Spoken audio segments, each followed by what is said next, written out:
അടുത്ത വത്തക്ക വിളവെടുക്കുകയാണ്. ഏകദേശം നമ്മൾ ഒരുപാട് വത്തക്ക ഒരു 5-6 വത്തക്കോളം ഇവിടുന്ന് വിളവെടുത്തിട്ടുണ്ട് 2 തൈകളിൽ നിന്നായിട്ട്. ഇതൊന്ന് ഏകദേശം ആയിട്ടുണ്ട് എന്നുള്ള പ്രതീക്ഷയിലാണ് നമ്മളേതായാലും വിളവെടുത്ത് നോക്കുക. ബിസ്മില്ലാഹിർ റഹ്മാനിർ റഹീം.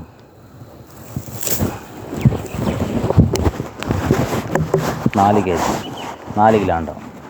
അപ്പോൾ നമ്മൾ വിളവെടുത്ത വത്തക്ക കട്ട് ചെയ്യാൻ പോവുകയാണ്. പത്തൂലേ ചുവപ്പുണ്ടാവൂലേ? ബിസ്മില്ലാഹിർ റഹ്മാനിർ റഹീം. ഐഷ് പൊട്ടണ്. മാഷാ അല്ലാഹ്, കുഴപ്പമില്ലാത്ത രീതിയിലുണ്ട്. അപ്പോൾ ഇത് നമ്മളെ എത്രാമത്തെ വത്തക്കയാണ്? 5-മത്തെ 6-മത്തെ 7-മത്താണെന്ന് തോന്നുന്നല്ലേ? 6-മത്തെ വത്തക്കയാണത്. കുരൊക്കെ ഉണ്ട്. ഇനി മധുരം ഉണ്ടാന്ന് നോക്കണമല്ലോ.